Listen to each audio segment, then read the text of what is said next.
The first time I saw the priest lock the door, he checked it 3 times. It happened late one evening after a quiet weekday service, long after most of the congregation had already left the church. The last candles near the altar were still burning softly, and the fading light from the stained glass windows stretched across the stone floor in long red and blue patterns. I was putting on my coat near the front pew when I noticed him walk toward the side altar. He stopped beside the small wooden door built into the stone wall. Then he did something strange. He pulled the handle gently. Then he tested the lock. Then he checked it again. And after a moment of hesitation, he checked it a 3rd time. It was subtle, but there was something about the way he did it that didn't feel routine. It looked careful, almost as if he wasn't just making sure the door was locked, almost as if he was making sure it had not opened. At the time, I assumed there must be a simple explanation.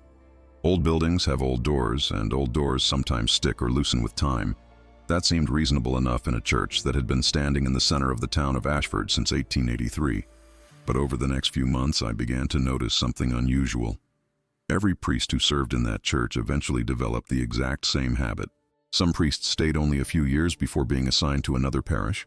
Others served in the church for decades. But every single one of them did the same thing before leaving the building at night. They would walk toward the side altar, pause beside the small wooden door, and quietly check the lock. The door itself wasn't particularly large. Most visitors never noticed it. It sat partially hidden behind a narrow oak altar where candles were lit during services, and unless you were sitting in the front rows, it blended easily into the stone wall behind it. But once I noticed it, I couldn't stop noticing it. The wood had darkened with age until it was almost black. The iron hinges looked older than anything else in the building, thick and worn from decades, maybe even a century, of use. And the lock at the center of the door was unlike the newer locks on the rest of the church. It was large, heavy, old enough that it might have been there since the church was first built. At first I assumed the room must have been used for storage. Old churches often had narrow spaces hidden in the walls, rooms filled with candles, records, broken furniture, or ceremonial objects that no one used anymore. That explanation made sense, at least until I realized something strange. No one ever opened the door. During services, people passed it constantly. Choir members stood nearby when they sang. Children walked past it during baptisms and weddings. Volunteers lit candles beside the altar only inches away from the door. But in all the years I had attended that church, I had never once seen anyone touch the handle. Eventually, curiosity got the better of me. One Sunday after service, I asked an elderly member of the congregation about it. His name was Martin, and he had lived in Ashford longer than almost anyone else still living there. If anyone knew the history of that building, it would have been him. When I mentioned the door, he didn't answer right away. He simply looked toward the side altar. "That room has always been locked," he said. The way he said it made the statement sound less like an observation and more like a rule that had existed for so long no one bothered explaining it anymore. I asked him what was inside. He shook his head. "No one knows." Then he said something that made the situation much stranger. "Every priest who comes here learns the same thing," he told me. "They're told to keep the door locked." I asked him why. He shrugged slowly. "The priest before them tells them," he said, and the priest before him said the same thing. According to Martin, the tradition had existed for longer than anyone in Ashford could remember. Every priest who arrived at that church was given the same instruction. The room remains closed, the door remains locked, and whatever is inside is not meant to be disturbed. For years, that was where the story ended. The door remained part of the church the same way the bell tower and stained glass windows did, something people accepted without thinking too much about it. But that changed the year the church needed restoration, because during the repairs, workers reached the wall beside the altar, and for the first time in more than a century, someone decided to open the door. Old buildings have a strange way of holding on to their secrets. Over time, walls are repaired, roofs are replaced, and generations of people pass through the same doors without ever realizing how much history surrounds them. Traditions quietly form inside places like that, rules that everyone follows even after the original reason has been forgotten. A locked door, a sealed room, a part of a building no one talks about anymore. Most people assume those things exist for simple reasons, until one day someone finally decides to ask the wrong question. Before we continue with tonight's story, if you enjoy mysterious discoveries like this, forgotten rooms, strange traditions, and unexplained events hidden in ordinary places, make sure to like this video and subscribe to the channel. Here on Inside the Mystery Archive, we explore strange stories that feel like they've been pulled from old records, quiet towns, and conversations people rarely share publicly. And while you're listening tonight, I'd like to ask you something as well. Tell me in the comments what city and country you're watching from. It's always fascinating to see how far these stories travel. Now, the church in this story stood in the center of a small town called Ashford, a quiet place surrounded by farmland and low forest hills. The building had been there since 1883, long before most of the houses in town had even been built. Generations had prayed there, families had been baptized there. Weddings and funerals had passed through its doors for more than a century. To the people who lived in Ashford, the church was one of the safest and most familiar places in town. But hidden behind a small wooden door beside the altar was a room that had remained locked for longer than anyone could remember. Every priest who served there followed the same rule. The door was never opened, and no one was ever told exactly. The town of Ashford was the kind of place where very little changed from one year to the next.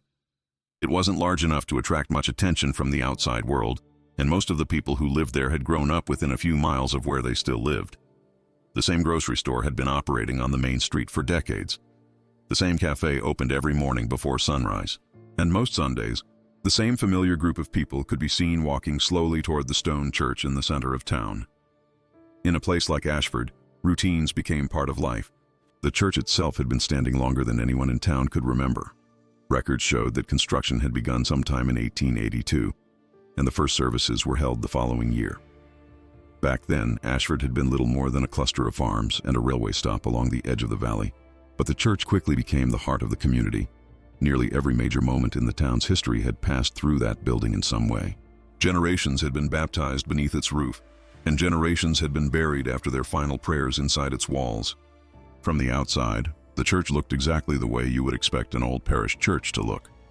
The stone walls were thick and darkened by more than a century of rain and winter storms. Tall stained glass windows stretched along both sides of the building, their colors glowing softly whenever sunlight passed through them. Above the entrance stood a narrow bell tower that could be heard across the entire town every Sunday morning when the bells rang before service. It was the kind of building that felt permanent, as though it had always been there. But the inside of the church felt even older. The wooden pews creaked softly whenever people shifted their weight during sermons. The stone floor had been worn smooth by thousands of footsteps over the decades. Even the air carried a particular scent, a mixture of candle wax, incense, and dust that had settled slowly over time. Sunlight filtered through the colored glass windows and painted quiet patterns across the floor. It was the kind of place where silence felt natural. For most of my life, attending services there was simply part of the normal rhythm of living in Ashford. Sunday mornings followed the same familiar routine every week. People arrived quietly, greeted one another near the entrance, and found their usual seats before the service began. The priest would speak from the altar while the choir sang from the side of the sanctuary. Afterward, everyone slowly drifted back into the town streets again. Nothing about the experience ever seemed unusual. That changed the year I started sitting closer to the front of the church. Until then, I had always chosen seats near the middle or the back rows, the way many people do when they don't want to draw attention to themselves. From that distance, the sanctuary looked simple and symmetrical. Pews, altar, windows, candles. But when I began sitting near the front pews, my view of the side wall of the church became clearer, and that was when I first noticed the door. At first glance, it didn't look important. The door was narrow and built directly into the stone wall beside a small side altar where candles were lit during prayer. The wood had darkened so much with age that it almost blended into the shadowed stone around it. Unless you were looking directly at that part of the wall, it was easy to miss entirely. Most visitors probably never noticed it. But once I saw it, I couldn't stop seeing it. The more I studied it, the stranger it seemed. Unlike the other doors inside the church, which had been replaced or updated during renovations over the years, this one looked untouched. The iron hinges were thick and uneven, as though they had been forged long before modern hardware became common. The wood itself looked older than the pews, older than the altar, possibly even older than parts of the surrounding wall. But the detail that stood out the most was the lock. It was heavy iron, not decorative, not modern, and clearly not something that had been installed recently. In fact, the lock looked so old that it might have been there since the church was first constructed in the 19th century. Scratches and worn edges suggested it had been handled many times over the years, but not recently. Which made one thing immediately clear. The door had once been used, but not anymore. At first I assumed it must lead to a storage room. Old churches often had narrow chambers hidden within the walls, places used to store candles, ceremonial objects, or historical records that no one needed regularly anymore. That explanation made sense, until I realized something unusual. In all the time I had attended that church, I had never once seen anyone open the door. People passed it constantly during services. Members of the choir stood only a few feet away while they sang. Volunteers lit candles beside the altar just inches from the stone wall where the door stood. Children walked past it during baptisms and wedding ceremonies without even glancing in its direction. And yet, in all those years, no one ever touched the handle. At first I assumed the room behind it must be unsafe or empty. Old buildings sometimes had spaces sealed off after structural damage or renovations. Perhaps the room had collapsed years earlier, or perhaps it had simply been forgotten during one of the church's many repairs. But the more I paid attention to the door, the more that explanation began to feel wrong. Because occasionally, after the church had emptied for the evening, I noticed something strange. The priest always checked the lock before leaving. It didn't matter which priest happened to be serving at the time. Over the years, several different men had taken responsibility for the parish, each bringing their own style of sermons and traditions to the church. But every single one of them eventually adopted the same habit. Before leaving the building at night, they would walk toward the side altar, and they would check the lock. At first the action seemed casual, but after seeing it repeated week after week, the pattern became impossible to ignore. The priest would test the handle gently, then run his hand across the iron lock to make sure it had not moved. He never opened the door, he never mentioned it, he simply made sure it remained sealed.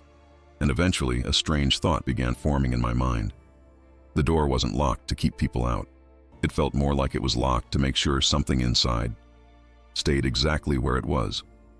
For a long time, the door remained nothing more than a quiet curiosity in the back of my mind. It was strange, yes, but small towns are full of small mysteries that people eventually stop questioning. Old houses have locked basements. Barns hide forgotten rooms. Traditions exist long after their original purpose has been forgotten. In places like Ashford, people rarely investigate those things too closely. But the more I noticed the door inside the church, the harder it became to ignore it. The first person I decided to ask about it was Martin. Martin had lived in Ashford his entire life. By the time I spoke with him, he had already passed his 70th birthday, and there were few people left in town who had attended the church longer than he had. He knew the stories behind most of the buildings in Ashford, who built them, when they were repaired, and which parts of town had changed the least over the decades. If anyone knew the truth about the door, it would have been him. I mentioned it to him after a Sunday service one autumn afternoon. People were slowly leaving the church, gathering near the front entrance the way they always did before heading home. The bell tower had just finished ringing, and the street outside was beginning to fill with quiet conversation. When I asked Martin what the door beside the altar was used for, he didn't answer immediately. Instead, he turned and looked toward the side wall of the church. For several seconds, Martin simply stared at the door. Then he gave a small shrug. "That room has always been locked," he said. The way he said it made the sentence sound less like an explanation and more like something everyone had accepted long ago without questioning. Naturally, that only made me more curious. I asked him if he knew what was inside. Martin shook his head slowly. "No one really knows anymore," he said. The word "anymore" caught my attention immediately. It suggested that at some point in the past, someone had known. When I asked him what he meant by that, Martin leaned slightly closer and lowered his voice. "People used to talk about it when I was younger," he said. "Not often, but sometimes." I asked what they said. He hesitated. "Nothing very clear," he said finally. "Just that the room was sealed a long time ago." According to Martin, the story had always been vague. Older members of the church used to mention that the room had been closed sometime in the early years of the parish, possibly near the end of the 19th century. But the details had slowly faded over time. Like many stories in small towns, the explanation had been lost long before the tradition itself disappeared. But then Martin said something far more interesting. "Every priest who comes here learns the same thing," he told me. I asked what that meant. He glanced again toward the door before answering. "They're told to keep it locked." At first I assumed that must be some kind of practical instruction passed down between priests. Perhaps the room contained fragile objects or unstable stonework. But Martin shook his head. "It's not like that," he said. "The priests are told not to open it. That was the first moment the story truly felt strange. Rules are common in old buildings. Instructions about maintenance or storage areas are nothing unusual. But the idea that priests had been specifically instructed not to open a room inside their own church was something very different. I asked Martin who gave them that instruction. His answer was simple: the priest before them. According to Martin, that was how the rule had survived for so long. Whenever a new priest arrived in Ashford, the one who had served before him would walk through the church and explain how things worked, where the records were kept, how the bell tower mechanism operated, which parts of the building required extra care during winter storms. And eventually, during that tour, they would stop beside the door near the altar. Then the same sentence was always spoken: the room stays locked. Do not open it. And whatever is inside, leave it alone. I asked Martin if anyone had ever tried to break that rule. Curiosity is a powerful thing, after all. It's difficult to imagine generations of priests simply ignoring a sealed room inside their own church. Martin thought about the question for a moment before answering. Not in my lifetime, he said. He explained that he had seen several priests come and go over the decades. Some stayed only a few years before being reassigned to another parish. Others remained in Ashford for much longer. But every one of them eventually adopted the same routine. They locked the door, they checked the lock before leaving at night, and they never spoke about what might be inside. Before we parted that afternoon, Martin added one more detail that made the situation even stranger. There's something else, he said quietly. He told me that years earlier, while helping clean part of the church archive room, he had noticed something unusual in the parish records. Several early documents from the church's history were missing. Not damaged, not misplaced, missing. The record books covering the years between 1890 and 1894 had simply disappeared from the archive. No one seemed to know why. At the time, Martin had assumed the books were simply lost during one of the church's many renovations. But after noticing the locked door beside the altar year after year, he had begun to wonder whether the missing records might be connected to it. He had never found proof of that, but the thought had always stayed with him. That detail changed the way I saw the entire situation.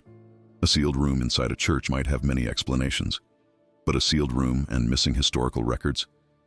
That suggested something very different, something deliberate. Before leaving, Martin looked toward the door one last time. You know, he said quietly, when traditions last that long, it's usually because someone once had a very good reason to start them. Then he paused. And sometimes those reasons disappear for a reason too. After that conversation, the door beside the altar no longer felt like a simple architectural curiosity. Now it felt like a question the town had quietly agreed not to answer. And the more I thought about it, the more I realized there was only one person left who might know anything more about it: the priest himself. For several years after my conversation with the priest, nothing about the door changed. Life in Ashford continued exactly the way it always had. Sunday services filled the pews, the bell tower rang across the town each weekend, and the quiet routines of the church remained untouched by whatever secrets might have existed behind its walls. And beside the side altar, the small wooden door remained exactly where it had always been. Locked, silent, untouched. Over time, the mystery began to fade back into the background of daily life. That is often what happens with unanswered questions in small towns. At first, they spark curiosity. Then, as months turn into years, people simply grow used to them. The unexplained becomes part of the landscape, something accepted without needing to be understood. The door had become like that, part of the church, part of the silence. But old buildings never remain unchanged forever. After more than a century of standing in the center of Ashford, the church had begun to show signs of age. At first, the problems were small: a damp patch in the ceiling during winter storms, a few loose stones along the exterior walls, faint cracks appearing in the plaster near the upper arches. Nothing that seemed particularly urgent, at least not at first. Then the roof began leaking. The damage appeared during a harsh winter storm that rolled through the valley late one night. By morning, water had seeped through part of the old roofing structure and begun dripping onto the stone floor near one of the side aisles. The repairs that followed revealed something more serious. Some of the internal support beams had weakened with time, and several sections of the church needed to be reinforced. Within a few months, the town council approved a full restoration project.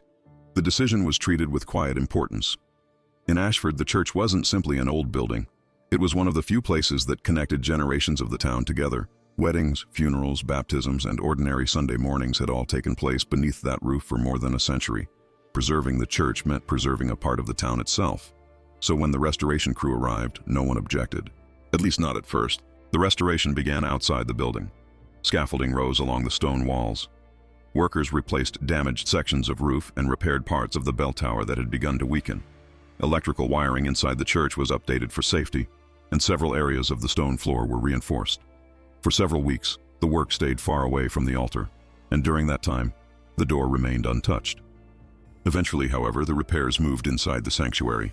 The restoration team needed to inspect several sections of the interior walls where moisture had begun to weaken the old stonework. One of those sections happened to be the wall beside the side altar, the same wall that contained the sealed room. At first, the workers assumed the door simply led to a small storage space. But when they began examining the surrounding stonework more closely, they discovered something unexpected. Hairline fractures had formed along part of the internal wall behind the doorframe. The foreman explained the situation to the priest and the town officials overseeing the restoration. If they wanted to repair the structure properly, they needed to inspect the space behind the wall, which meant opening the door. The suggestion immediately created tension. For more than a century, every priest who served in Ashford had followed the same instruction: keep the room sealed.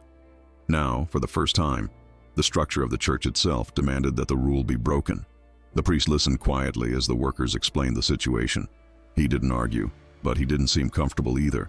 Word spread through Ashford quickly. In small towns, even quiet decisions travel fast. By the next evening, people were already whispering about the possibility that the sealed room inside the church might finally be opened. Some dismissed the idea entirely. Others seemed strangely uneasy about it. For the first time in decades, people were talking about the door again. The priest spent several days considering the situation. He understood the practical problem. If the wall behind the door had been damaged, the restoration could not continue safely without inspecting the space inside. But he also understood something else. For generations, the room had remained closed for a reason no one could explain. Breaking that tradition felt like disturbing something the past had deliberately left alone. During the days leading up to the decision, something strange began happening in the church.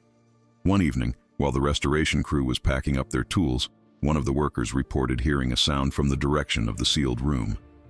At first, he assumed someone had dropped a tool, but when he checked the area, no one else was nearby.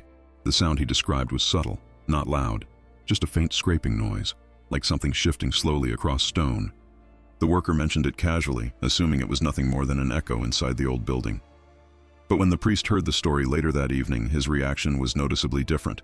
He didn't dismiss it. He simply went to the door and checked the lock.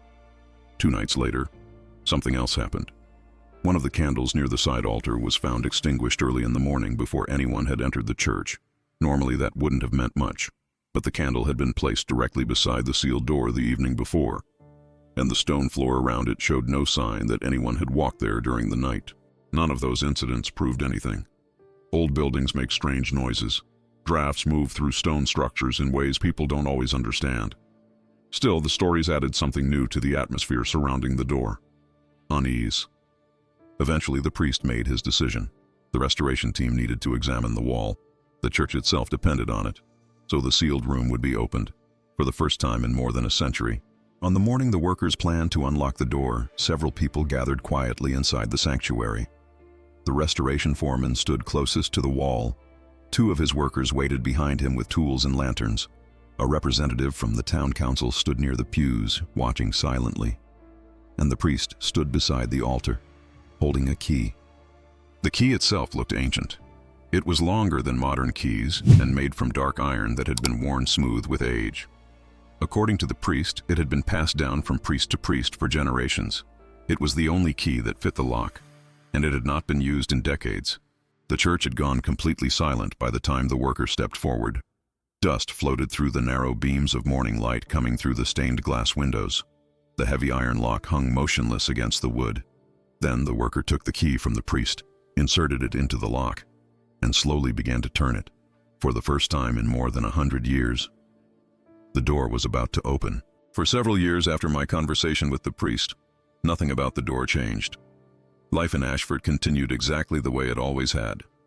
Sunday services filled the pews, the bell tower rang across the town each weekend, and the quiet routines of the church remained untouched by whatever secrets might have existed behind its walls. And beside the side altar, the small wooden door remained exactly where it had always been.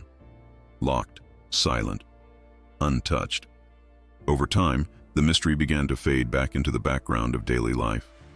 That is often what happens with unanswered questions in small towns. At first, they spark curiosity. Then, as months turn into years, people simply grow used to them. The unexplained becomes part of the landscape, something accepted without needing to be understood. The door had become like that, part of the church, part of the silence. But old buildings never remain unchanged forever. After more than a century of standing in the center of Ashford, the church had begun to show signs of age. At first, the problems were small: a damp patch in the ceiling during winter storms, a few loose stones along the exterior walls, faint cracks appearing in the plaster near the upper arches. Nothing that seemed particularly urgent, at least not at first. Then the roof began leaking. The damage appeared during a harsh winter storm that rolled through the valley late one night. By morning, water had seeped through part of the old roofing structure and begun dripping onto the stone floor near one of the side aisles. The repairs that followed revealed something more serious. Some of the internal support beams had weakened with time, and several sections of the church needed to be reinforced. Within a few months, the town council approved a full restoration project. The decision was treated with quiet importance. In Ashford, the church wasn't simply an old building. It was one of the few places that connected generations of the town together. Weddings, funerals, baptisms, and ordinary Sunday mornings had all taken place beneath that roof for more than a century. Preserving the church meant preserving a part of the town itself. So when the restoration crew arrived, no one objected. At least not at first. The restoration began outside the building. Scaffolding rose along the stone walls. Workers replaced damaged sections of roof and repaired parts of the bell tower that had begun to weaken. Electrical wiring inside the church was updated for safety, and several areas of the stone floor were reinforced. For several weeks, the work stayed far away from the altar, and during that time, the door remained untouched. Eventually, however, the repairs moved inside the sanctuary. The restoration team needed to inspect several sections of the interior walls where moisture had begun to weaken the old stonework. One of those sections happened to be the wall beside the side altar, the same wall that contained the sealed room. At first, the workers assumed the door simply led to a small storage space. But when they began examining the surrounding stonework more closely, they discovered something unexpected. Hairline fractures had formed along part of the internal wall behind the doorframe. The foreman explained the situation to the priest and the town officials overseeing the restoration. If they wanted to repair the structure properly, they needed to inspect the space behind the wall, which meant opening the door. The suggestion immediately created tension. For more than a century, every priest who served in Ashford had followed the same instruction: keep the room sealed. Now, for the first time, the structure of the church itself demanded that the rule be broken. The priest listened quietly as the workers explained the situation. He didn't argue, but he didn't seem comfortable either. Word spread through Ashford quickly. In small towns, even quiet decisions travel fast. By the next evening, people were already whispering about the possibility that the sealed room inside the church might finally be opened. Some dismissed the idea entirely. Others seemed strangely uneasy about it. For the first time in decades, people were talking about the door again. The priest spent several days considering the situation. He understood the practical problem. If the wall behind the door had been damaged, the restoration could not continue safely without inspecting the space inside. But he also understood something else. For generations, the room had remained closed for a reason no one could explain. Breaking that tradition felt like disturbing something the past had deliberately left alone. During the days leading up to the decision, something strange began happening in the church. One evening, while the restoration crew was packing up their tools, one of the workers reported hearing a sound from the direction of the sealed room. At first, he assumed someone had dropped a tool, but when he checked the area, no one else was nearby. The sound he described was subtle, not loud, just a faint scraping noise, like something shifting slowly across stone. The worker mentioned it casually, assuming it was nothing more than an echo inside the old building. But when the priest heard the story later that evening, his reaction was noticeably different. He didn't dismiss it. He simply went to the door and checked the lock. 2 nights later, something else happened. One of the candles near the side altar was found extinguished early in the morning before anyone had entered the church. Normally that wouldn't have meant much, but the candle had been placed directly beside the sealed door the evening before, and the stone floor around it showed no sign that anyone had walked there during the night. None of those incidents proved anything. Old buildings make strange noises. Drafts move through stone structures in ways people don't always understand. Still, the stories added something new to the atmosphere surrounding the door. Unease. Eventually, the priest made his decision. The restoration team needed to examine the wall. The church itself depended on it, so the sealed room would be opened, for the first time in more than a century. On the morning the workers planned to unlock the door, several people gathered quietly inside the sanctuary. The restoration foreman stood closest to the wall. Two of his workers waited behind him with tools and lanterns. A representative from the town council stood near the pews, watching silently. And the priest stood beside the altar, holding a key. The key itself looked ancient. It was longer than modern keys and made from dark iron that had been worn smooth with age. According to the priest, it had been passed down from priest to priest for generations. It was the only key that fit the lock, and it had not been used in decades. The church had gone completely silent by the time the worker stepped forward. Dust floated through the narrow beams of morning light coming through the stained glass windows. The heavy iron lock hung motionless against the wood. Then the worker took the key from the priest, inserted it into the lock, and slowly began to turn it, for the first time in more than 100 years. The door was about to open. For a few seconds after the lock finally turned, no one moved. The worker closest to the door kept one hand on the iron handle and simply stared at the thin black line that had opened between the wood and the stone frame. Dust drifted down from the upper hinge in the morning light, and a faint breath of stale air escaped from the room beyond the threshold. It wasn't the smell of rot. It wasn't mold either. It was older than that. Dry stone, old wax, dust, and something else beneath it. The brittle, papery smell of objects that had remained untouched for so long, they no longer felt connected to ordinary time. The worker pulled carefully, as if he expected the door to resist. It opened with a low groan from the hinges, revealing only darkness at first. One of the other men lifted a portable lantern and angled the beam through the narrow gap. The light cut slowly through the room, illuminating floating dust particles and fragments of stone wall one section at a time. The space inside was much smaller than anyone had imagined. After hearing people whisper about it for so many years, most of us had unconsciously pictured something larger. A hidden chapel, perhaps, or an archive room, or even a stairway descending beneath the church. But the room was narrow, contained, almost deliberately confined. The walls were made of rough stone, darker than the stone in the main sanctuary, and the ceiling was slightly lower than expected, making the chamber feel compressed. There were no shelves, no stacked boxes, no ceremonial robes hanging from hooks, no sign that the room had ever been used for ordinary church storage. The floor was bare stone. Dust lay undisturbed across nearly every surface, and right in the center of the room stood a single wooden table. The table looked ancient. It wasn't decorative. It had clearly never been built to impress anyone. The wood was plain, hand-cut, and deeply scarred by age. Burn marks darkened parts of the surface, and one leg leaned slightly inward, as if the whole thing had settled into the floor over decades of stillness. On the table rested three objects: a tarnished metal candle holder, a small wooden box, and a large leather-bound book. Even from the doorway, the book drew everyone's attention first. The lantern light revealed a cover so old the leather had begun to crack into thin scales along the edges. Dust covered it, but not enough to hide the faint outline pressed into the front. It was not a cross. It was not a church seal. It was not anything any of us immediately recognized. One of the workers stepped forward instinctively, then stopped at the threshold. No one had told him to stop. He simply did. There was something about the room itself that made people hesitate. The priest moved closer then, but not far enough to step inside. His face had gone strangely still. He wasn't looking at the objects the way the workers were, with curiosity.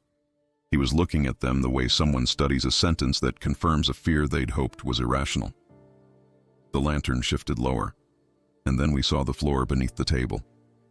Carved directly into the stone was a circular pattern, not painted, not scratched casually, carved. Its lines were shallow in some places and deeply cut in others, as though the design had been made slowly and deliberately by hand. The circle enclosed intersecting marks and symbols arranged in a pattern that felt structured rather than decorative. No one there recognized it. But what made it unsettling wasn't just the symbol itself. It was the age of it. It looked older than the room. Older than the table, possibly older than the church. One of the men crouched slightly, trying to see it more clearly without crossing the threshold. "There's wax in the grooves," he said. He sounded uneasy. And when the lantern was lowered again, we all saw what he meant. Pale drippings of hardened wax had settled into sections of the carving and around the edges of the circle. Some had pooled near the center beneath the table. Others had hardened into thin lines that stretched outward like the remains of repeated use over a long period of time. This was not a forgotten storage room. At some point, candles had been burned there, repeatedly, deliberately. The worker with the lantern shifted the beam toward the walls. There, too, we saw marks that made the room feel even less ordinary. Along one side of the stone, faint parallel scratches had been etched into the wall at shoulder height, too even to be accidental, too shallow to be structural damage. On another section, there appeared to be faded residue where something had once hung but was no longer there.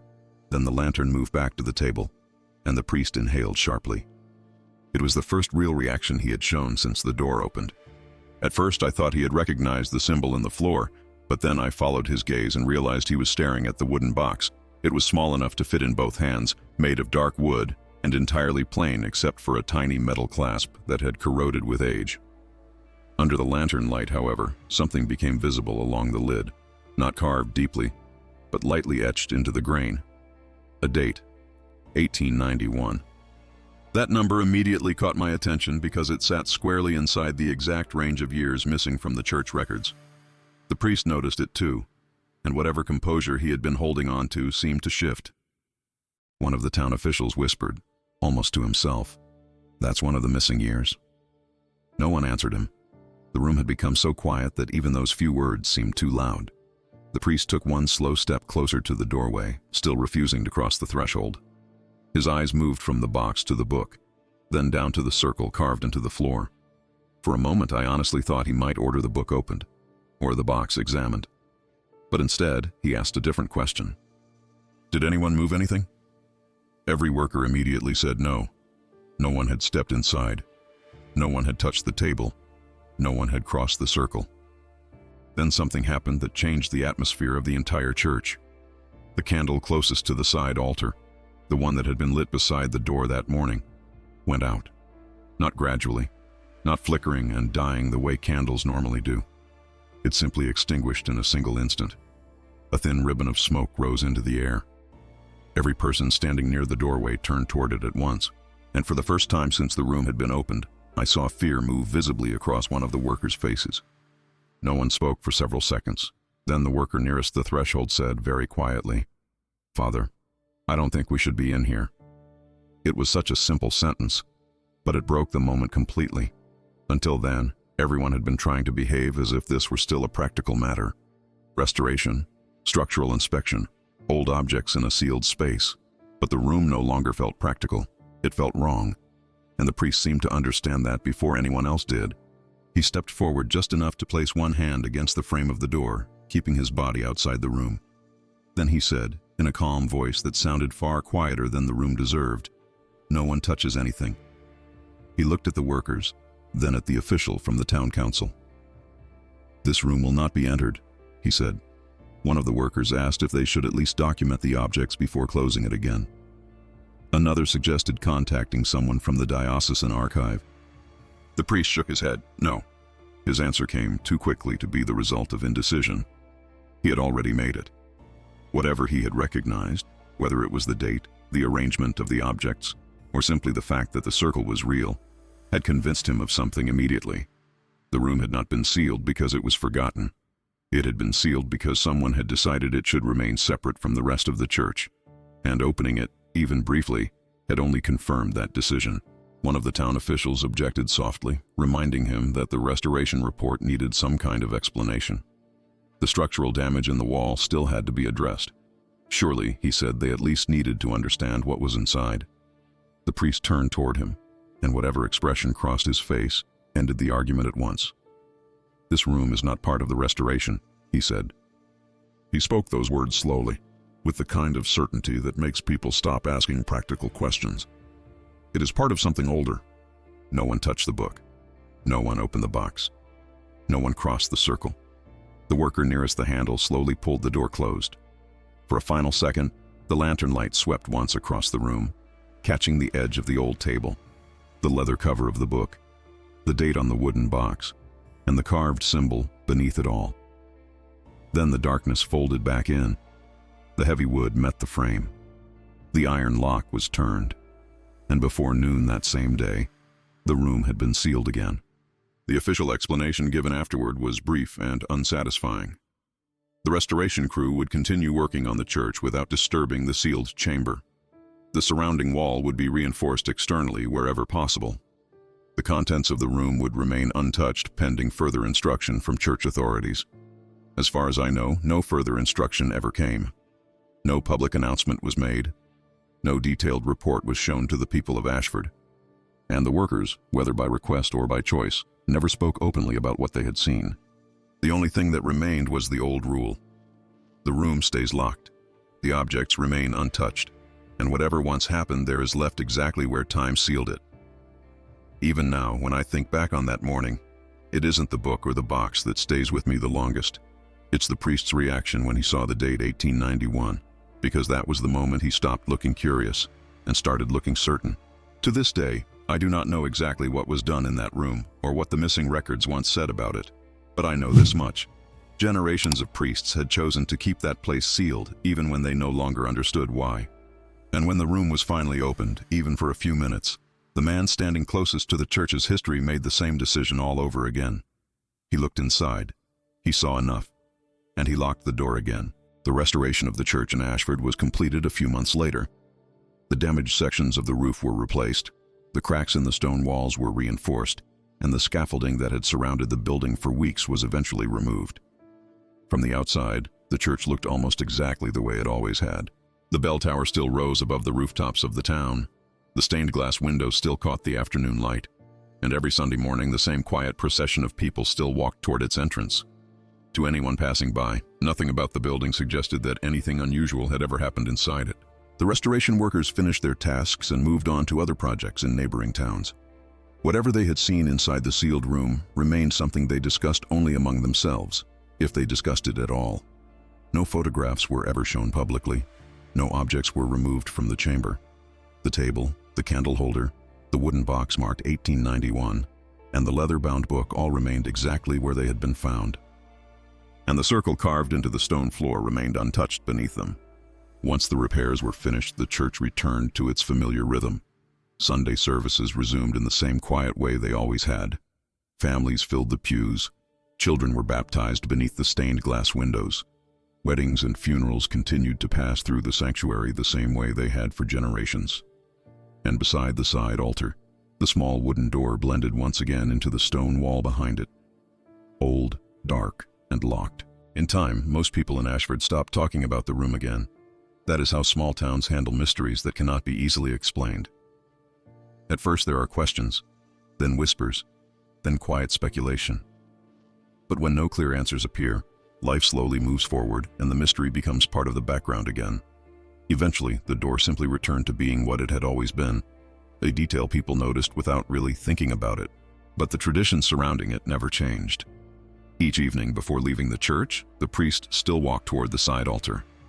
He would place his hand against the old iron lock and test it gently, making sure it had not moved. Sometimes he checked it twice, sometimes 3 times, just as the priests before him had done, just as the priests before them had done. Years later, when a new priest eventually arrived to take responsibility for the parish, the same quiet ritual was repeated once again. The older priest walked him through the church during his first week. The sanctuary, the archive room, the bell tower stairs, the storage areas where the church records were kept. And finally, they stopped beside the door. No one knows exactly what was said during that conversation, but according to the few people who happened to be nearby that afternoon, the 2 men stood there for several minutes speaking quietly beside the stone wall. Then the older priest removed a long iron key from his coat and handed it to the man who would replace him, the same key that had opened the door during the restoration. And after that moment, the new priest placed the key in his pocket. From that day forward, the routine continued exactly as it always had. Each evening, before locking the church for the night, the priest walked toward the side altar and checked the lock on the door. Then he extinguished the candles, turned off the lights, and stepped outside into the quiet streets of Ashford. The church would remain silent until morning, and whatever rested behind that wall would remain exactly where it had been left. Today, if you were to walk into that church, you might not even notice the door at first. It sits partially hidden beside the altar, its dark wood blending easily with the shadowed stone around it. Visitors often assume it leads to a storage space or a maintenance room hidden inside the old structure. But if you look closely at the lock, and if you know the story behind it, that small section of wall begins to feel very different. Because somewhere behind that door is a room that has remained sealed for more than a century. A room containing objects no one has moved. A book no one has opened. A wooden box marked with a year that disappeared from the church records. And a symbol carved into the stone floor that may have been there long before the church itself was built. And perhaps the most unsettling part of the story is this. Generations of priests, men who devoted their lives to studying history, faith, and truth, all looked at that same door and made the same decision, not to open it, not to investigate it, but to leave it exactly where it was. Because some doors are locked to keep people out, but others are locked because someone once discovered what was inside. If you enjoy stories like this, forgotten rooms, unexplained discoveries, and strange mysteries hidden in ordinary places, make sure to like the video and subscribe to the channel. Here on Inside the Mystery Archive, we explore stories that feel like they've been pulled from old records and quiet conversations people rarely share. And before you go, tell me something in the comments. If you had been standing in that church that morning, would you have opened the book? And from what city and country are you watching tonight? Because sometimes the most unsettling mysteries aren't hidden in abandoned places. Sometimes they are hidden in the buildings people trust the most.